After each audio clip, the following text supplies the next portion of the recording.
இத பாரு, ஒண்ணு நீ இல்லனா நான் இல்லனா நீ இல்லனா நான். நமக்குள்ள வேற எவனும் நடுல வந்துடக்கூடாது. நாம ரெண்டு பேரால மட்டும்தான் மக்களை ஈஸியா ஏமாத்த முடியும். இந்த விஜய் வந்ததுனால நமக்கு பொழப்பே போச்சு. மக்கள் வேற அவனை தான் நம்புறாங்க. நாம வெளியே அடிச்சுக்கிற மாதிரி அடிச்சுக்கிட்டாலும் உள்ள நம்மளோட டீலிங் பக்காவா இருக்கணும்.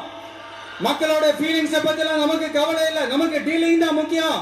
மாத்தி மாத்தி ஆட்சிக்கு வந்துடலாம்னு நினைச்சோம், ஆனா அது நடக்காது போல் இருக்கு. அதனால நீ என்ன பண்ற? எஸ்ஓபின்னு போட்டு ஒரு பக்கம் அவனை தடுத்துரு, இன்னொரு பக்கம் அவன் மேல பழி போட்டு நானும் தடுத்துறேன். என்ன ஓகேவா? டீலிங் ஓகேவா? ஓவர்